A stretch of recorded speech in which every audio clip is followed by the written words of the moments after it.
likambo wana mboka likambo monini bapaya bavandeli biso ntina bokonzi ya mboka tosala koboni alors révoltons-nous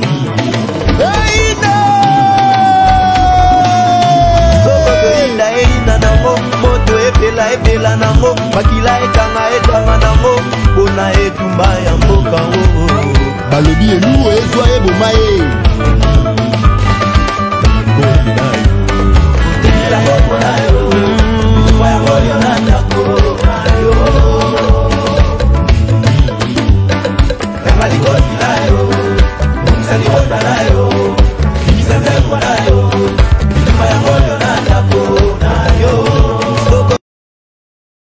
moto epela nango makila etanga nango mpona etumba ya mboka olobi esi tozwi liloba ya etumba.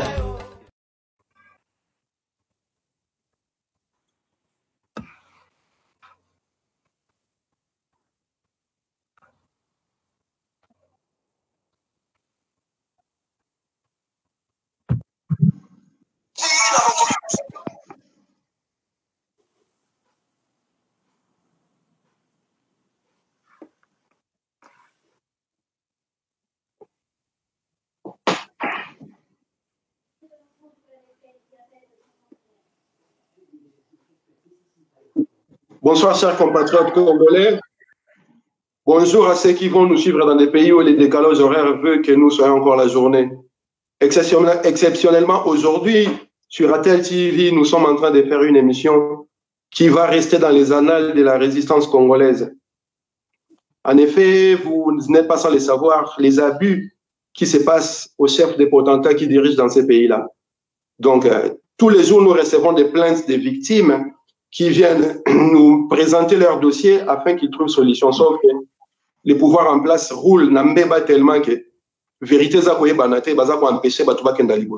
Voilà pourquoi dans cet ordre d'idées, vous avez tous suivi sur Twitter, dans les réseaux sociaux, comment Vital Kamerhe a été accusé à haute voix d'abus de pouvoir. Et nous pensons que pour un directeur de cabinet de celui qui est censé être le chef de l'État des Congolais, et ça laisse à désirer. De tels comportements sont des comportements qui ne doivent en aucun cas être tolérés. Et pour cela, il nous faut faire de la pédagogie de manière à ce que qui voudront plus tard faire la même chose puissent tirer les leçons de ce qui va se passer aujourd'hui. Nous recevons exceptionnellement aujourd'hui Madame Dorcas Daniels, qui est victime des assauts de Vital Kamerhe et sa troïka, disons sa bande, qui sont en train de menacer la dame qui est propriétaire d'une concession à Kinshasa. Nous allons laisser la parole à Madame Dorcas. Elle va nous expliquer de manière détaillée. Comme ça, vous allez vous en. Bonsoir, Madame Dorcas. Oui, bonsoir, bonsoir, monsieur.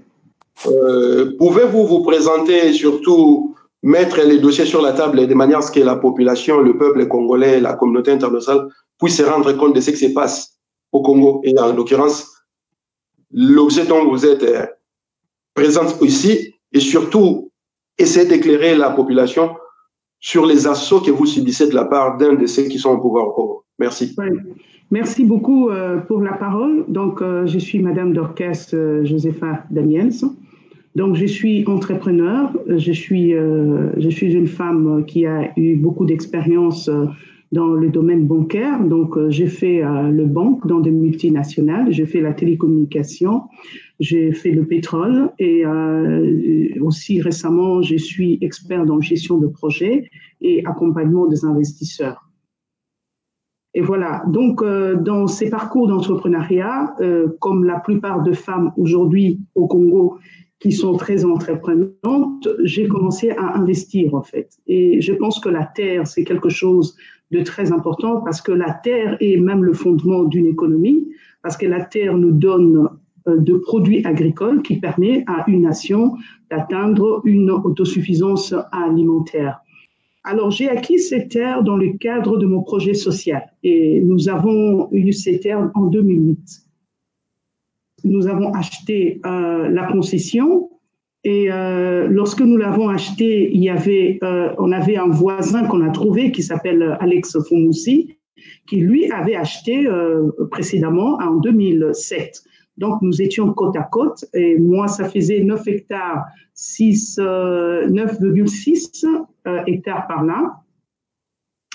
Et nous avons suivi toute la procédure depuis le chef coutumier, les quartiers. Nous avons eu toutes les autorisations jusqu'à l'arrêté ministériel.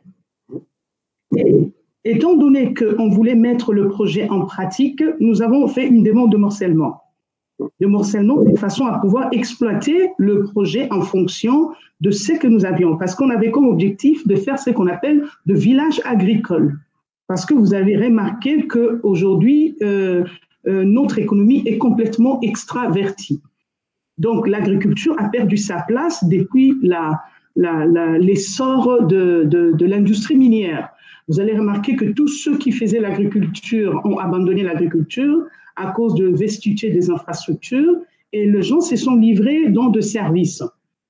Et étant donné que l'objectif est de pouvoir redonner aux Congolais sa dignité, n'est-ce pas? S'il peut commencer par produire lui-même son propre pondou, produire lui-même ses feuilles de manioc, produire lui-même des aliments de base, je crois qu'on aurait déjà répondu aux besoins de base. Et c'est la raison pour laquelle j'ai mis ce projet en marche. Et juste pour votre information, en 2004, j'ai créé une fondation. Et cette fondation a pour mission de lutter contre la délinquance, a pour mission de lutter contre la pauvreté dans le milieu de pauvres. Et ces terres, pour votre information, ce sont des terres qui sont déjà réparties. Parce qu'il y a de personnes qui doivent bénéficier de ces terres, notamment de personnes démunies à qui j'ai déjà fait une répartition dans le programme de lopin de terre. Ils pourront y construire une petite maison et puis exploiter, faire de l'agriculture. Donc, j'ai sélectionné ces personnes comme étant un projet pilote. Alors, maintenant, pour nous permettre d'exploiter le site, il y a 3 ans de cela, 3 ans si je ne me trompe, j'ai reçu un coup de fil de mes agents, ceux qui travaillaient sur le site, ceux qui surveillaient les sites. Ils m'ont appelé pour me dire que non, voilà, il y a M. Vital Caméré qui a occupé la partie de votre terrain. Je suis descendue sur le terrain, je l'ai eu moi-même au téléphone, nous avons parlé. Il m'a dit non, on m'a vendu parce qu'il avait besoin de l'espace vers la rivière. Il a beaucoup de terres, hein, ça je dois le reconnaître, il en a beaucoup. À Lansele, il a une maison. Il a une maison à l'entrée à Lansele, il avait besoin d'une visibilité sur la rivière.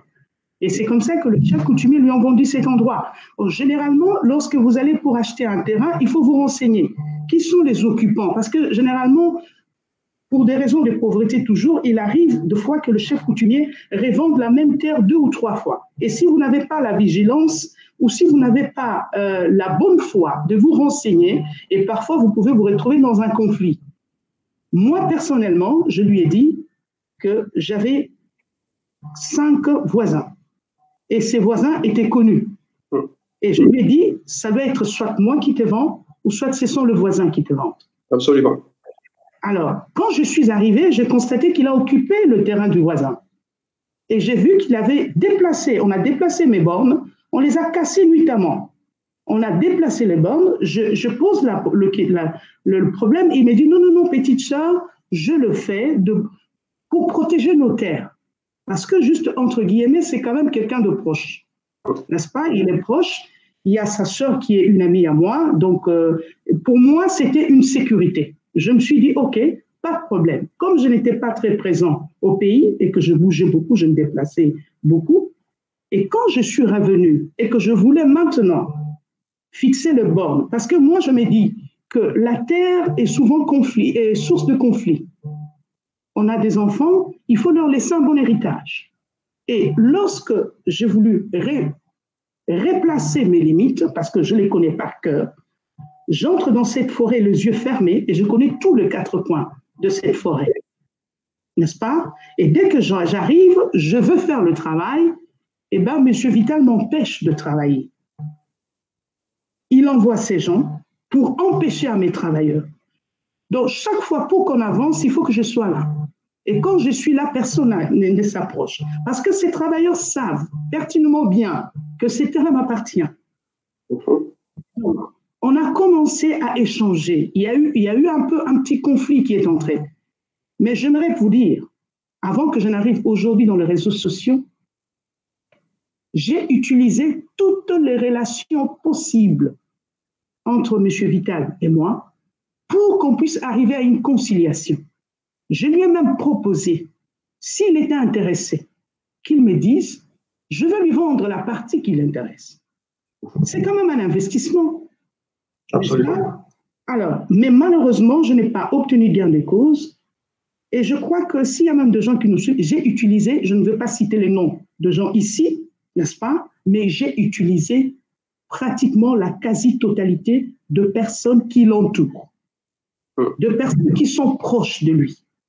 Même il n'y a pas longtemps, il y a un mois, j'ai utilisé encore des gens très influents qui sont allés le voir. La réponse, c'était « Oh non, on va régler ça ». Mais lorsque je mets les gens, parce que je dois commencer, je devais d'ailleurs construire, il y a un endroit où on a aménagé pour faire une petite maison où on doit mettre normalement les matériaux pour commencer le projet, n'est-ce pas? Et quand j'envoie les gens pour faire le travail, c'est un conflit total. C'est inacceptable.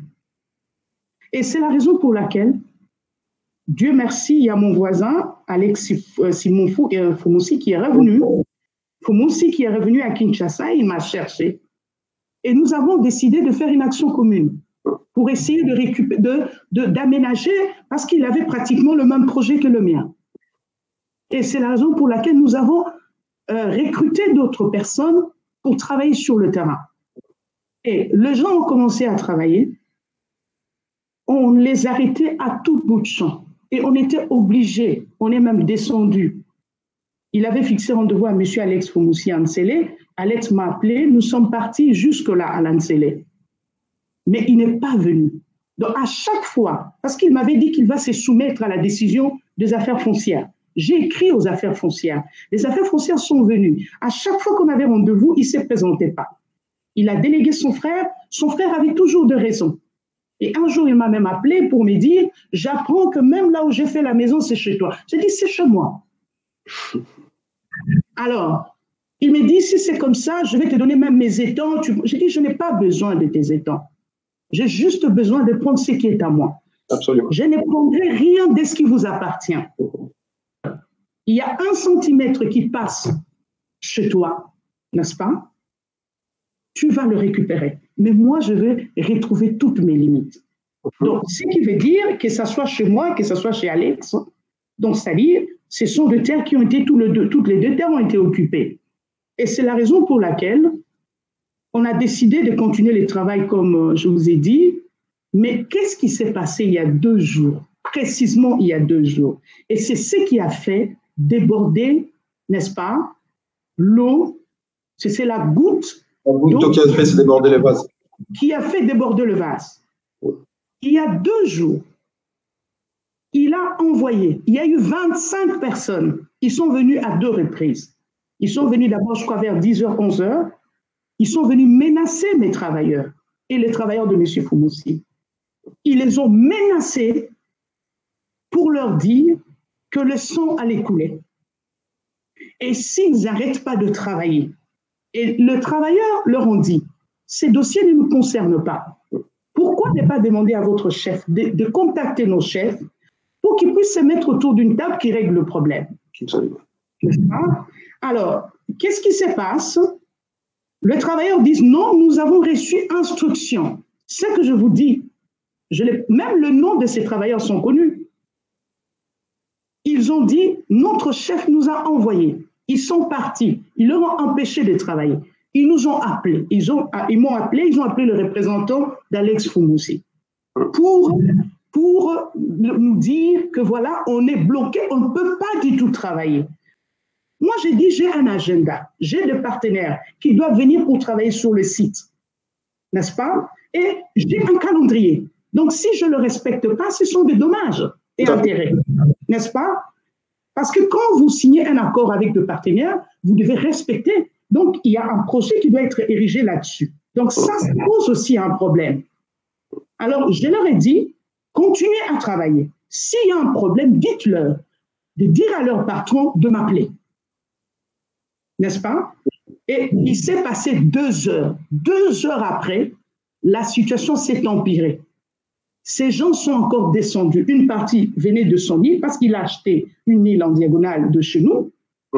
Une partie est venue de l'île et l'autre partie de la route, ils ont envahi, ils étaient en train de me chercher. Ils ont commencé à menacer. Ils ont dit notre chef nous a envoyés pour chercher Dorcas avec des propos insultants. Non, mais ne mettez pas de gants, Madame Daniel. Dites tout à haute voix parce que les peuples, les gens doivent savoir. Non. J'ai utilisé le terme que j'ai utilisé, c'est me déshabiller, c'est ça. Vous comprenez un peu, ça c'est un manque de respect. Vous humiliez, vous déshabillez, vous ligotez. M'humilier, n'est-ce pas, mais ligoter et puis m'amener à la police. Et à un certain moment, il y avait tellement du boucan, l'un des travailleurs a appelé. Et lorsqu'il a appelé, j'ai entendu du boucan. Et c'est là où j'ai décidé d'aller à l'Ansele. Et j'appelle mon avocat me dit non, comme la tension est là-bas, ne pars pas. OK, ne pars pas à l'Ansele, laissez-moi, je vais contacter le travailleur, comme ça je vais m'enquérir de la situation et je saurai ce qu'il faut faire. Et c'est là où j'ai dit trop, c'est trop. J'ai trop patienté pendant plus de 3 ans en train de négocier avec quelqu'un pour quelque chose qui m'appartient. Je trouve que ce n'est pas juste. Inacceptable. J'imagine qu'il y a des milliers de personnes qui se trouvent dans le même cas que moi. Et je me demande, est-ce que dans son propre pays, n'est-ce pas, avec son propre investissement, ce n'est même pas l'argent dont il m'a fait don, il ne m'a pas fait cadeau. J'ai reçu cet argent avec lequel nous avons acheté la terre par la sueur de mon front. J'ai travaillé, je suis une bosseuse, je suis une femme qui travaille. Et c'est la raison pour laquelle je me suis dit, je ne peux pas accepter que quelqu'un puisse violer mes droits pour n'importe quel que soit son titre. Je ne peux pas accepter ça. Et je ne peux pas l'accepter pour n'importe qui. Merci beaucoup, madame. En tout cas, on y va, Molo. Je vais passer la parole à Teddy Fit ou peut-être qu'il a quelque chose à ajouter ou des questions à poser. Ça vous permettra de bien disséquer les problèmes et d'étaler les problèmes sérieusement. Oui. Teddy, la parole est à toi. Oui, Madame Dorcas, bonsoir. Bonsoir, peuple congolais. Bonsoir. Nous sommes face à un problème sérieux qui convoque à la fois la moralité publique et l'abus des pouvoirs. Il serait quand même intéressant pour que calmement vous puissiez nous expliquer, parce que là, beaucoup de gens apprennent ce qui se passe. Il est des Congolais qui pensent qu'il y a maintenant l'état des droits et que pour ces gens de soucis, il suffit d'aller porter plainte et puis le président nommé pourra éventuellement, puisqu'il prend l'état des droits, vous aider à rentrer dans vos droits, à récupérer ce qui est à vous. Le comble, c'est que le problème que vous avez est lié à son directeur de cabinet, qui est, semble-t-il, le vice-président, entre guillemets, au Congo actuellement. Et nous sommes là face à vous, et avec vous, pour pouvoir porter les revendications qui émanent du peuple.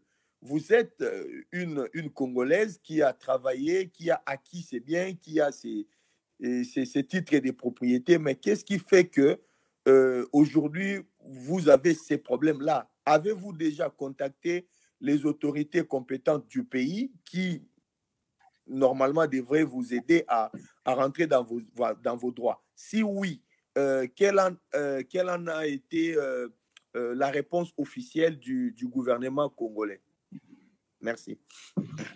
Merci beaucoup pour la question. Il y a, vous savez, normalement, dans toute procédure de conflit, on passe d'abord par une conciliation. Donc, c'est la démarche que j'avais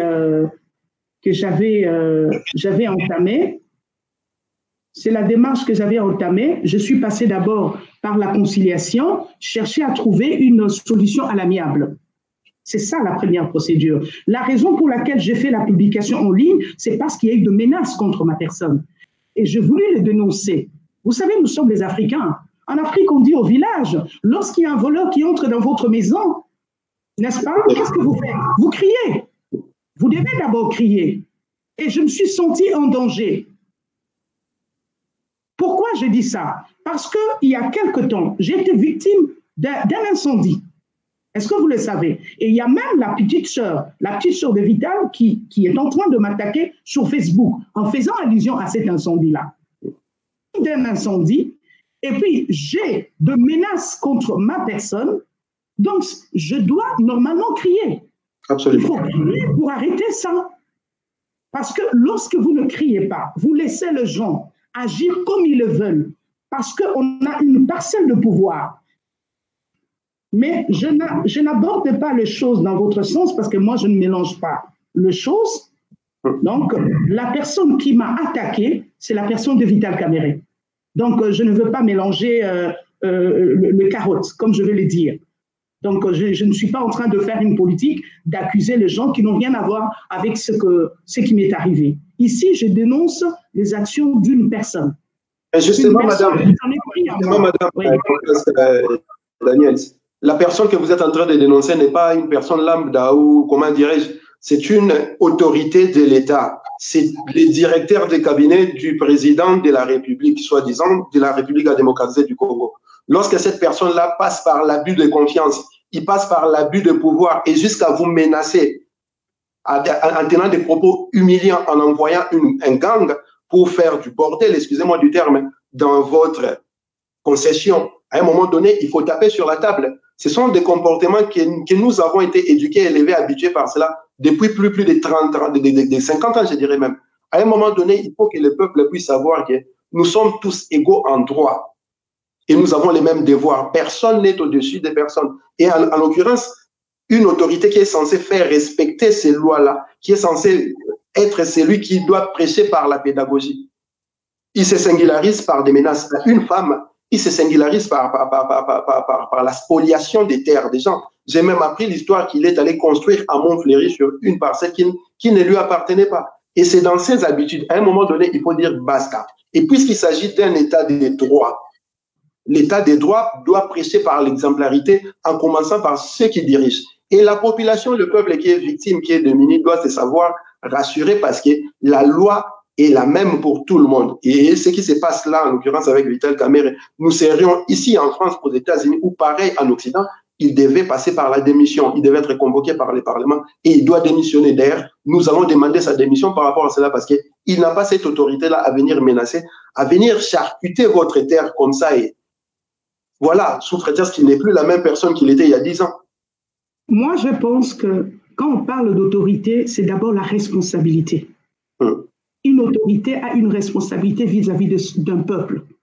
Une autorité doit protéger son peuple. Une autorité doit respecter le bien d'autrui. C'est ça l'autorité. L'autorité, ce n'est pas d'exercer la pression morale sur une population.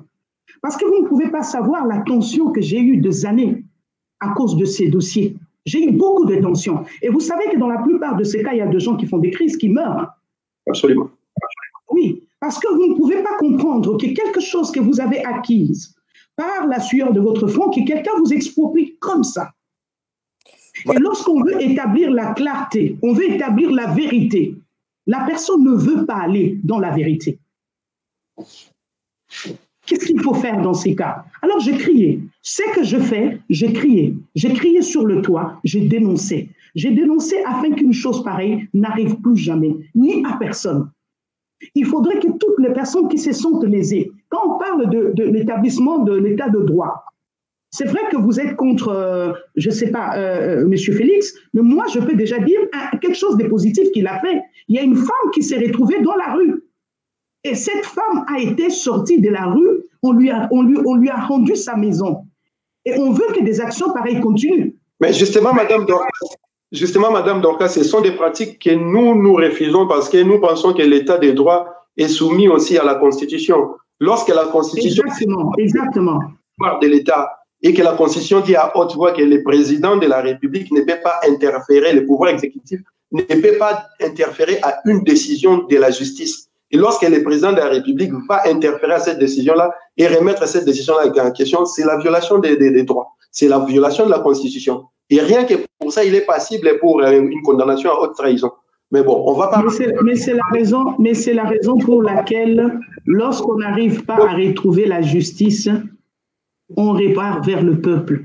Justement. Parce que le pouvoir appartient au peuple. Justement, voilà pourquoi nous avons lu ou nous avons entendu vos cris. Et pour nous, c'est une occasion pour remettre les points sur les i. Donc moi, je vous conseillerais plutôt qu'on reste dans la situation pour laquelle vous êtes invité ici et surtout, et qu'on essaye vraiment de mettre à nu ces systèmes-là qui fonctionnent depuis longtemps, qui a pris même une habitude déconcertante avec des involtures à faire ces genres d'abus sur les pauvres peuples. Moi, je vous entends parler, je vois une dame qui a travaillé toute sa vie pour gagner ses lopins de terre. Et je pense bien que ces lopins de terre, comme vous avez dit tout à l'heure, vous pensez faire émerger dans les milieux des défavorisés des gens qui vont travailler dessus et qui vont exploiter ces terres-là. Mais je pense aussi que la terre que vous avez achetée, c'est quelque chose que vous allez léguer à vos enfants. Et lorsqu'une autorité de l'État vient, usant du pouvoir qu'il a, et en plus de cela, il ajoute des menaces à votre encontre, c'est quelque chose que nous ne pouvons pas accepter.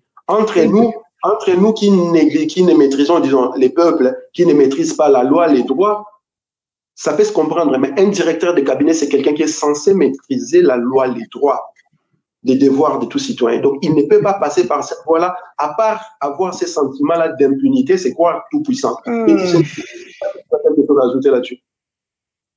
Vous savez, moi, en conclusion, si j'ai accepté de répondre à votre émission, c'était pour continuer à dénoncer ces actes de barbarie.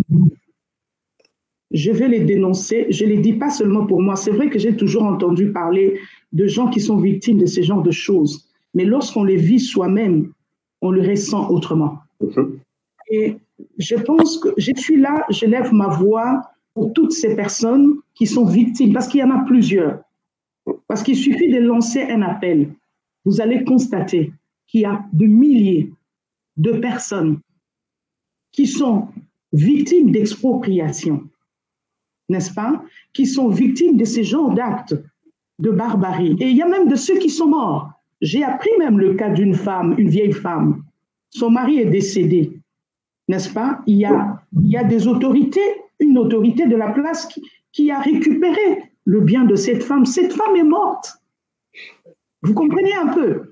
Alors, est-ce qu'on peut vraiment, quelque chose pour laquelle vous avez travaillé, n'est-ce pas? Aujourd'hui, quelqu'un vient récupérer ça.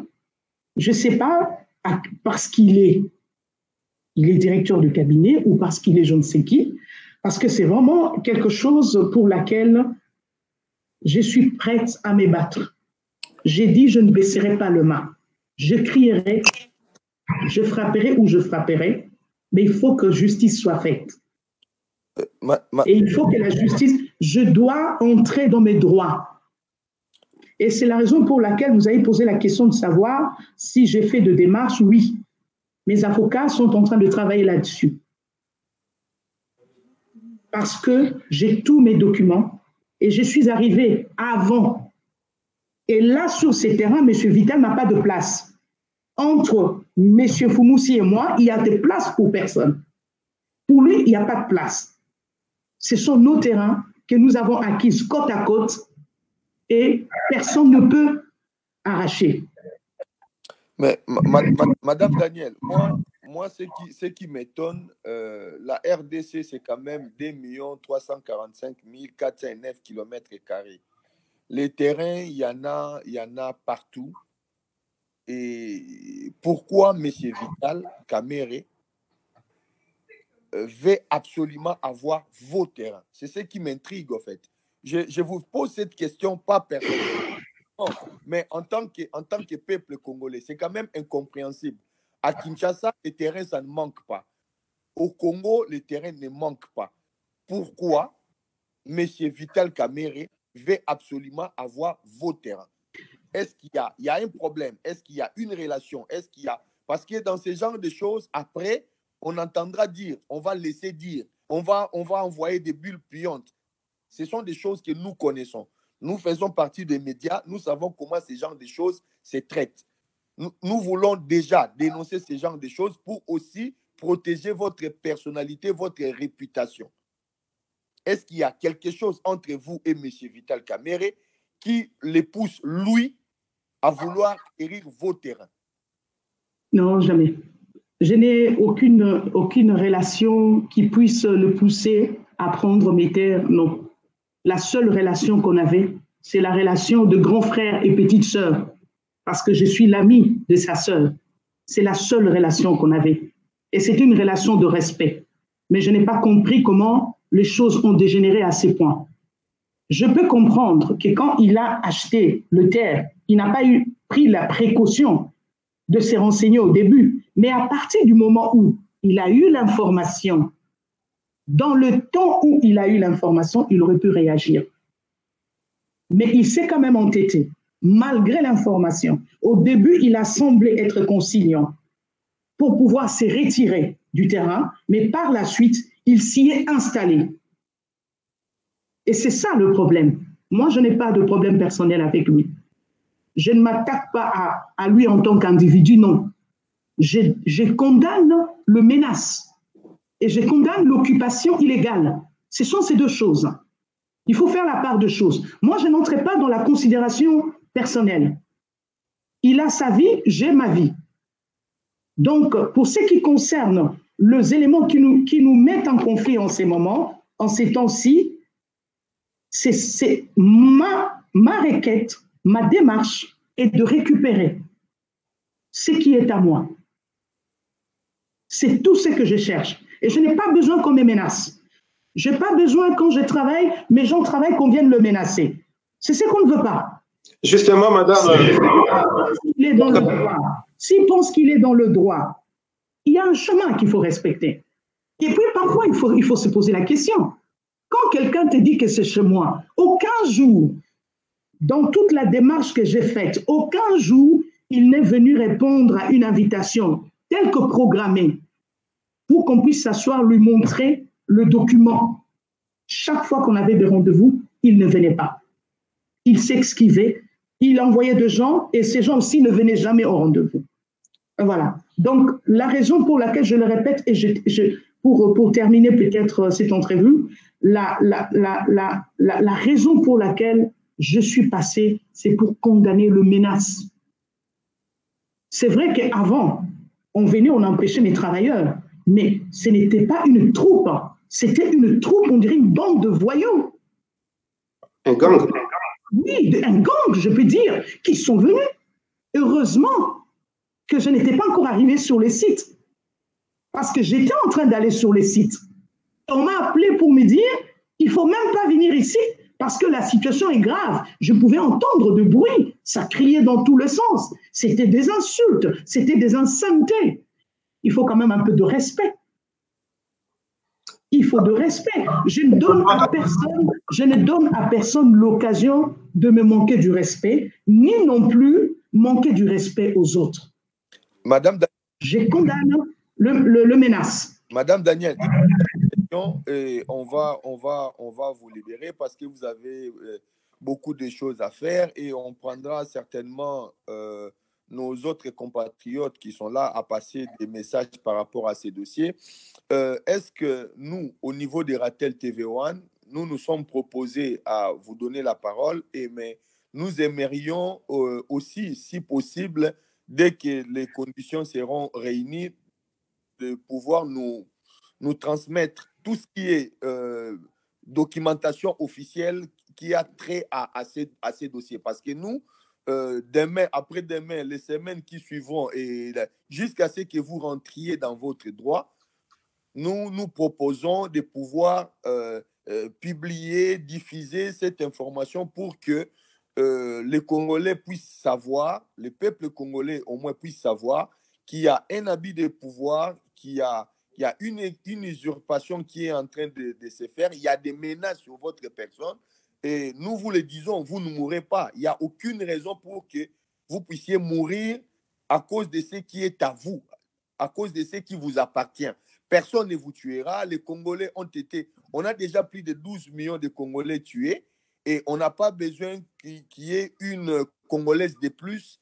Et on a 1204 femmes violées dans notre pays. Les autorités ne trouvent pas de solution par rapport à cela. Ce n'est pas une personne qui se bat, qui a travaillé toute sa vie pour acquérir son bien, à qui on viendra dépouiller comme ça de manière aussi, voilà, de la manière la plus simple, la plus usurpatrice qui soit. Donc, nous vous demandons officiellement, publiquement, à ce que tout ce qu'il y a comme document qui a trait à ces dossiers, si c'est possible que ça puisse nous être communiqué, comme ça nous nous donnerons la possibilité, le travail de pouvoir les publier pour que l'information puisse passer. Merci. Merci, Oui, Teddy. pas de problème. Merci.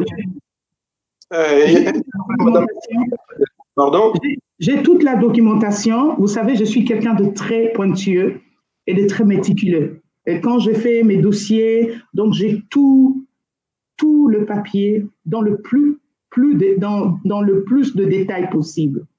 Donc j'ai tout le papier, j'ai toute la documentation possible.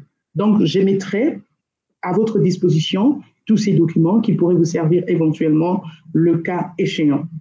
Donc, je crois que d'ici 48 heures, parce que j'ai quelques obligations professionnelles pour l'instant, donc d'ici 48 heures, je pourrai mettre à vos dispositions toute cette documentation. Et je pense que c'est une lutte que nous commençons. Et c'est quelque chose qui a réveillé en moi une lutte. Toutes ces personnes qui sont lésées dans leurs droits de propriété, ils doivent retrouver gain de cause. Et ça, je veux le faire.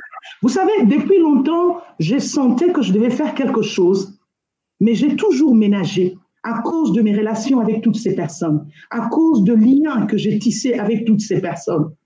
Mais tout en sachant que ce qu'ils font, c'est pas bon. Mais je pense que c'est vraiment ma faute et c'est une responsabilité pour moi aujourd'hui de sortir de ces carcans.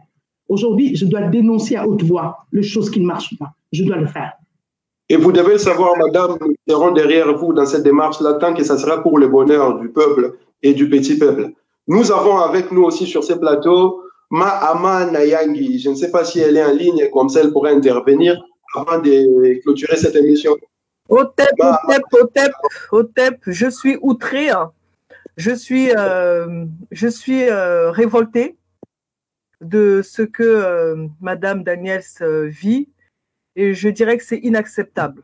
Vous savez, tout ce que le peuple, je dirais entre guillemets noir, parce que moi je dis le peuple Kemet, tout ce que le peuple Kemet, que les fossoyeurs de nos ancêtres appellent noir, vit, a vécu, a subi, est inacceptable aujourd'hui. On ne peut plus accepter ce genre de choses. Et tous ces voyous qui ont pris le costume avec, entre guillemets, autorité, ils doivent comprendre que les choses vont changer. Et les choses ont déjà changé. C'est parce qu'ils n'ont pas encore compris que les choses ont changé. Ils n'ont pas encore compris que ce qu'ils ont fait hier à nos parents, ils ne vont pas pouvoir nous le faire. Parce que nous ne sommes pas la même génération et nous ne sommes pas les mêmes consciences. Ce monsieur, je ne le connais pas, Vital Kamer, il doit comprendre là où il est, que ce soit la dernière fois qu'il menace un Kemet, un Africain ou un Congolais, que ce soit la dernière fois. Vous savez, si ces gens-là ont tous les pouvoirs, c'est parce que les gens ont croisé les mains. Les gens n'ont pas pris conscience que le pouvoir, c'est le peuple. Les gens n'ont pas pris conscience que c'est nous. Ces gens-là existent à cause de nous. On nous a embrouillé, autorité. Quelle autorité là? Qui a autorité sur toi? Qui est qui? C'est pas le même air que nous respirons tous. C'est pas les mères qui nous ont tous mis au monde. Qui est autorité? Il faut arrêter ces délires-là. Il faut arrêter ces histoires d'autorité, qu'il a des droits. Personne n'a des droits sur les autres âmes. Ça n'existe pas. En dehors dans les délires de ce qu'on a bien voulu nous programmer. Nous sommes tous égaux, nous sommes tous des gens libres et nous nous devons respect mutuel. Il n'y a pas un être qui a le droit de mépriser l'autre parce qu'il n'a pas l'avoir. Faisons la différence entre l'être et l'avoir. Les avoirs, les acquisitions, ça va, ça vient. Les titres, ça va, ça vient. Donc, sortons de cette folie. Au nom de, on m'a donné un titre de président, de directeur de cabinet, de ministre, je vais déposséder mon prochain de ce qui lui appartient. Mais c'est de la folie. Ces gens-là méritent d'aller dans un asile psychiatrique. Mais ce n'est pas possible. Et quand je vois, vous savez, le problème, c'est le peuple, hein, parce que le peuple a un problème. Je vous assure que si le peuple est réveillé, ces gens ne pourront même pas, ils ne pourront même pas, ils raseraient les murs, c'est pas possible. C'est révoltant d'entendre venir intimider le personnel, venir intimider une femme, mais, et ça s'appelle un homme, ça? C'est un homme? Et ça, c'est des gens qu'on doit respecter? Je suis désolée, mais mettez-moi en face d'un gars comme ça, mais je vais lui refaire son portrait. Hein? Mais c'est pas possible. Mais qu'est-ce qui ne va pas chez notre peuple? Qu'est-ce que les gens ont à subir? Hein? Pourquoi les gens subissent? Pourquoi les gens courbent le dos? Pourquoi les gens acceptent? J'ai vu sur le tweet de Madame Daniels, j'ai vu sur le tweet des gens dire « Oui, mais c'est une autorité. » Mais banane, qui t'a dit que c'est une autorité? Toi, tu es quoi? Tu sors d'où? Aujourd'hui, comme je disais, donc, tant qu'on fait des magouilles ensemble, on se donne des titres, on a le droit de vie et de mort sur les autres, on a le droit de déposséder les gens. Nous ne sommes plus nombreux qu'eux. Hein. Il faut prendre conscience, tous ceux qui écoutent là, hein, surtout les chiffres molles. Il y a trop de chiffres molles dans notre peuple, trop. Hein. Il y a des hommes qu'on appelle hommes là, mais ils ne méritent même pas de s'appeler hommes. Dès qu'ils voient quelqu'un qui a un titre, monsieur les ministres, oh, va-t'en. Et demain, tu vas aller monter chez ta femme et tu crois que tu es un homme? Tu cires les pompes d'un autre homme et tu crois que tu es un homme? Mais c'est quoi cette race-là? Hein? C'est quoi ces hommes qui sont là, qui tremblent devant les titres parce qu'il a un titre? Et alors, vous et tous les moboutistes là qui avaient des titres hier, ils sont où aujourd'hui? Ils ne sont pas fauchés? Il y en a même qui fraudent le bus, il paraît. Donc, il faut arrêter vraiment le délire. Il faut arrêter le délire. Il faut que les gens se conscientisent et que les gens comprennent qu'on sera fort ensemble. On sera fort ensemble. Cet esprit de critiquer, de mépriser, de courir derrière les titres, ce n'est pas nos traditions, ce ne sont pas nos valeurs. Nos valeurs, on est des Muntu. Nos valeurs, on est des esprits dans des corps. Nous sommes là pour vivre dans le Kitwadi, dans le Kaboula. On n'est pas là pour vivre pour les choses matérielles qu'on va laisser. Et puis, il y a une chose aussi qui me choque. Comment, bon, ça, c'est un grand travail qu'il va falloir faire parce qu'il va falloir faire il faut penser à faire une grande lessive. Tout à l'heure, vous avez parlé de moralité politique. N'est-ce pas? Il me semble que vous avez parlé de moralité politique. On va parler de moralité politique à des gens qui ne savent même pas ce que ça veut dire. Comment voulez-vous avoir des responsabilités étatiques? C'est-à-dire, pour moi, être ministre ou je ne sais quoi, c'est une responsabilité. Comme Madame Daniels a dit, c'est une responsabilité.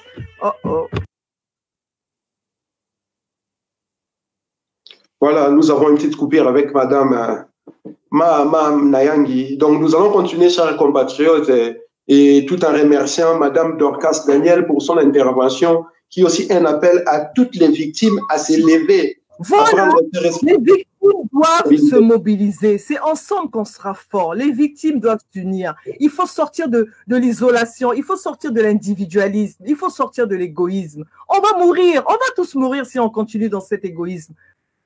Hein? Cette vie, au lieu d'être, on est dans le paraître. Au lieu les gens se font des concurrences entre eux. Mais qu'est-ce qui ne va pas? C'est pas ça nos valeurs. Hein? Tout à l'heure, j'ai voulu signaler, avant qu'il y ait la coupure, j'ai voulu signaler le fait qu'on est ministre, on a un poste à responsabilité, voilà, on s'accapare. Donc, en fait, il y a une gloutonnerie indécente. Un seul être humain se retrouve avec 4, 5, 10, 5, 200 000 terrains. Mais c'est quoi ça? Qu'est-ce qui ne va pas? Ce monsieur a déjà des terrains, mais qui sont contentes. En fait, c'est l'ego, quoi. En fait, je dis qu'il y a une schizophrénie. Monsieur a déjà, je sais pas, des terrains, mais il veut encore plus. Et le fait qu'elle résiste, voilà, je veux montrer qui je suis. Ça, c'est une phrase qui revient souvent. Elle va savoir qui je suis, je veux montrer qui je suis. Mais pourquoi? Mais pourquoi? Parce qu'ils pensent qu'ils ont le droit sur les autres. Parce que, justement, le formatage colonial, aujourd'hui, vous savez, tout ce que ces gens-là font, c'est exactement ce que les colons faisaient. Je vous assure, tout ce que ceux qui ont pris le pouvoir après la décolonisation, le comportement qu'ils ont avec leurs frères africains, ils ont remplacé les colons. Ils méprisent les Noirs exactement comment les colons méprisaient les Noirs. On a juste changé, hein, c'est tout. Le peuple continue à subir la même chose, mais avec ses propres frères. Mais c'est lamentable. Mais c'est lamentable.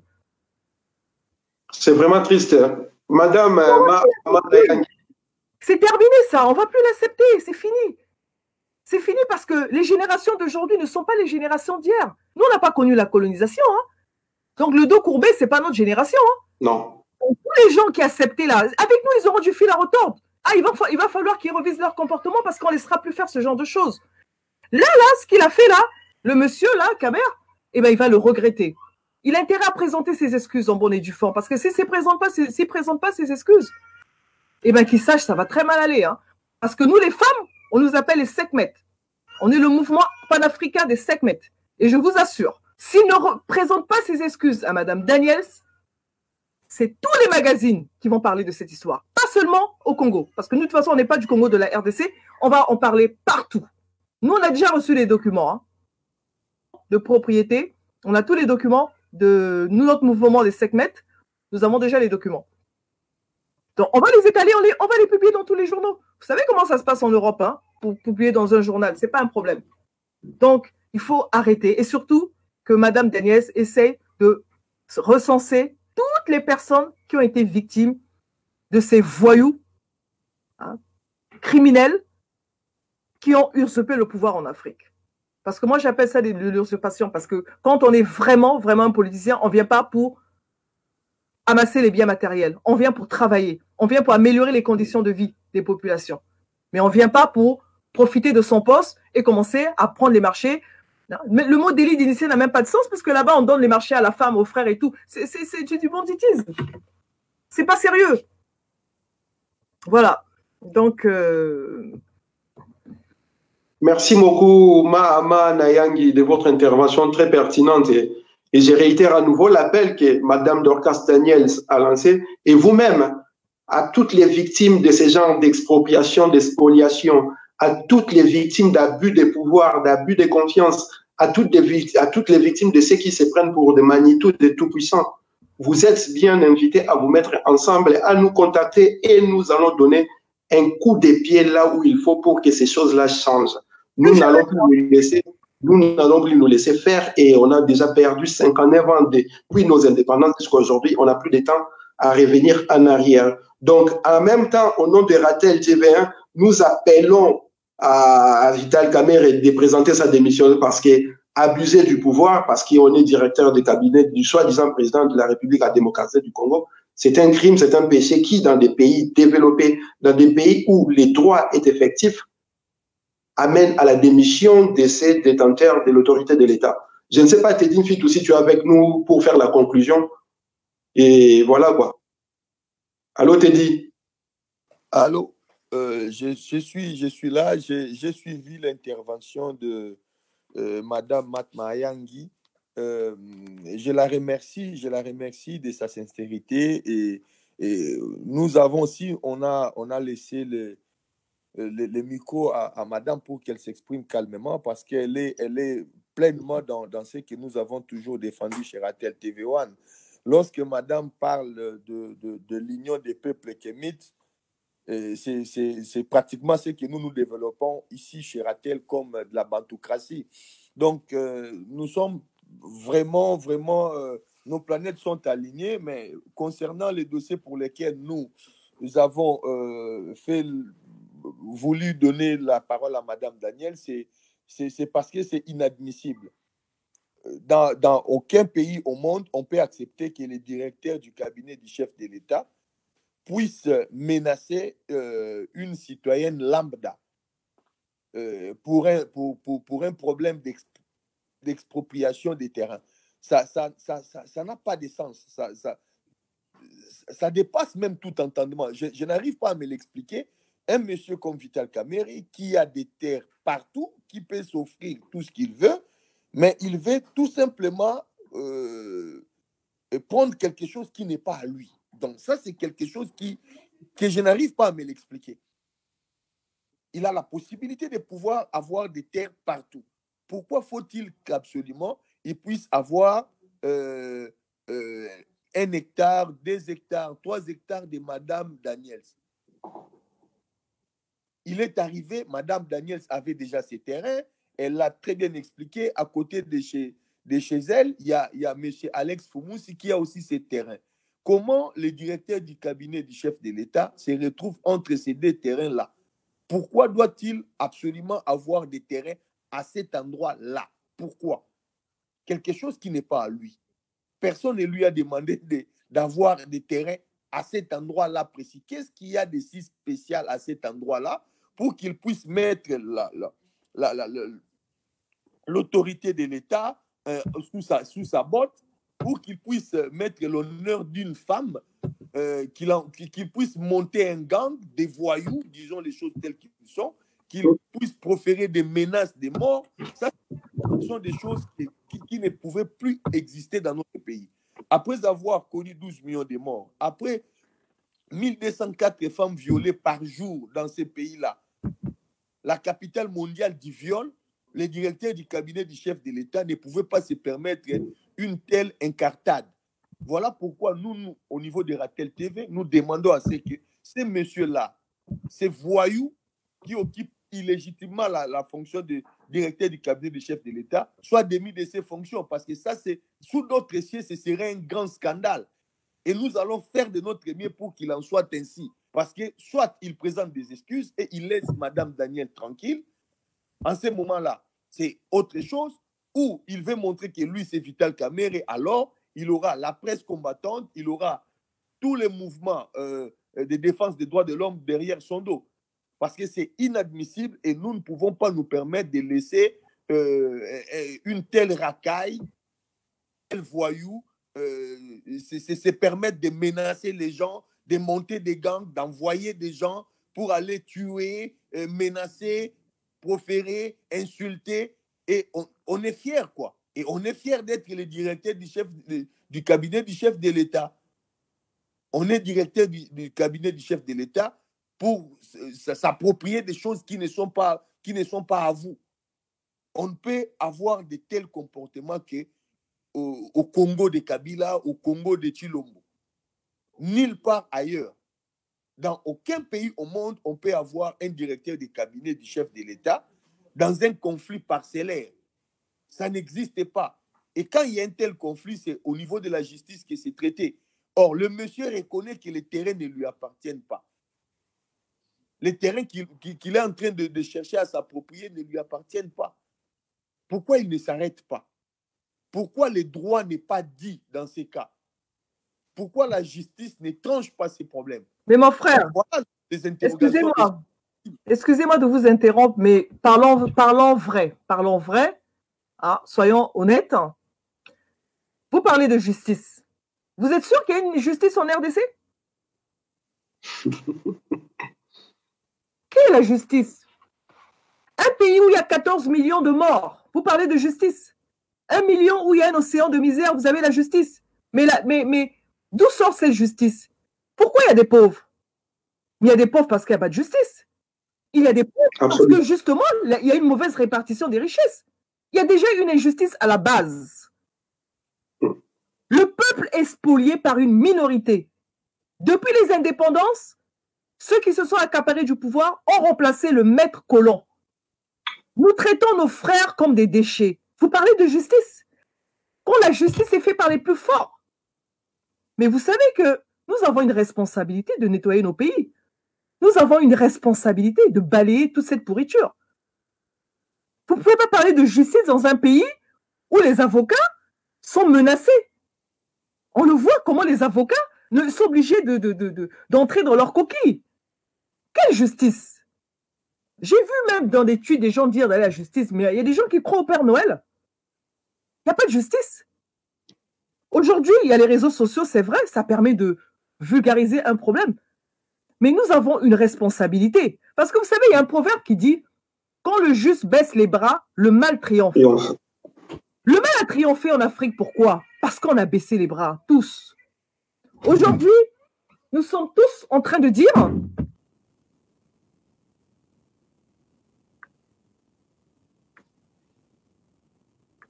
Voilà encore une coupure, chers compatriotes congolais. En tout cas, je vais remercier tous les...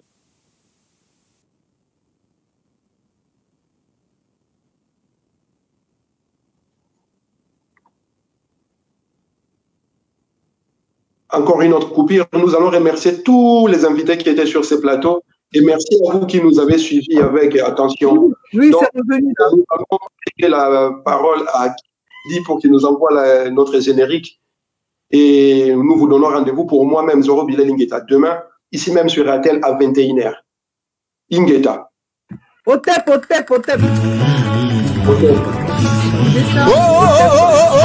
Ngamo biso bakoko baimi koima bakoko la kisini likambo ana mboka likambo monini bapaya bavandeli biso ti na bokonzi ya mboka tosala koboni alors révoltons-nous